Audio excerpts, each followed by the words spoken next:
Le souci d'aider chacun à trouver dans la dignité sa place dans notre société occupe notre action politique aussi bien au sein du délibératif qu'au sein du conseil administratif. C'est une priorité pour tous les élus de la ville de Genève.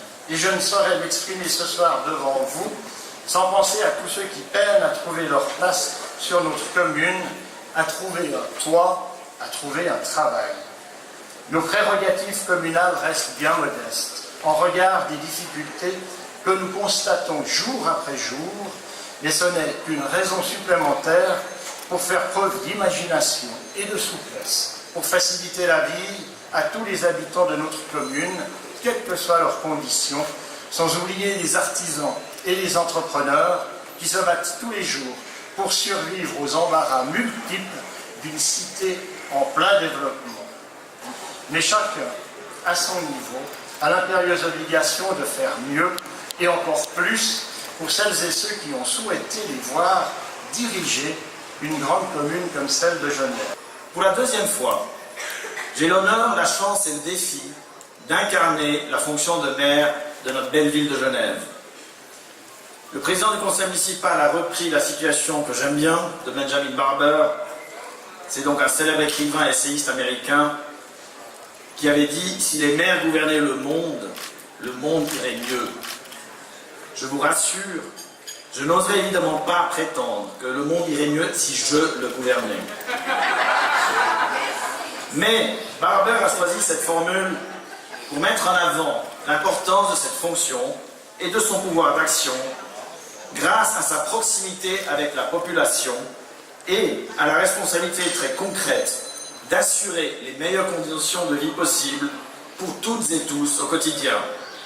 C'est donc bien une chance et un défi. L'enjeu des villes est d'ailleurs crucial, à Genève comme ailleurs en Suisse ou dans le monde. La population vivant dans des centres urbains est de plus en plus nombreuse. Ces centres urbains regroupent déjà actuellement plus de la moitié de la population mondiale et bientôt même 70% selon les experts des Nations Unies.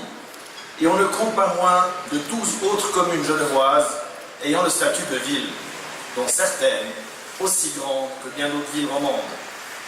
À celles-ci s'ajoutent les pôles urbains de notre région élargie, le Grand Genève.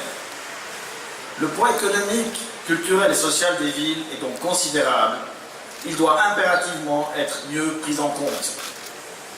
Les villes sont en première ligne pour prendre la mesure des défis actuels que sont les inégalités sociales, les migrations, le vieillissement, les discriminations ou la pollution. La forte croissance des réseaux de villes témoigne de cette dynamique. Avec mes homologues, que ce soit à Genève, en Suisse ou dans le monde, je me rends compte à quel point nous avons intérêt à collaborer, à mettre en commun les bonnes pratiques, à faire entendre notre voix auprès des instances nationales et internationales. Et Genève a un rôle particulier à jouer dans cette diplomatie des villes. Genève est une ville dont le nom résonne sur la scène internationale. Ses atouts et ses richesses sont reconnus dans le monde entier, dans des domaines les plus divers, comme la diplomatie internationale, le siècle des Lumières, la défense de la biodiversité, la vitalité de notre monde scientifique, la promotion des droits humains, la grande diversité culturelle de sa population, la danse contemporaine, et la liste est encore longue. Nous vivons dans un monde de plus en plus dominé par les outils numériques. Un numérique parfois choisi, parfois subi, parfois visible, parfois invisible. Et quand je dis dominé, cela englobe tant les aspects positifs que négatifs. Le numérique nous offre des outils précieux. Tout en mettant à profit ces nouvelles possibilités, en les partageant de manière équitable pour toutes et tous, il est nécessaire de faire face et de contenir les risques et les désavantages. Commercialisation à outrance des données récoltées à notre sujet, cybercriminalité, transformation radicale du marché de l'emploi, répression de mouvements démocratiques par des régimes totalitaires, manipulation de campagnes électorales, et ainsi de suite. En soulevant les questions centrales de la gouvernance du web, à un moment où sa neutralité est remise en question, en osant aborder de manière critique la question de l'appropriation des données et des savoirs, Genève doit continuer à se proposer comme centre de négociation multilatérale, comme place idéale pour faire contrepoids aux géants du web. Nous devons faire fructifier notre héritage, ne fût-ce que celui du lieu de naissance du World Wide Web, le 13 mars 1989, il y a bientôt 30 ans. Toutes et tous ensemble, j'en suis convaincu, nous avons les compétences et les atouts pour réussir ce pari.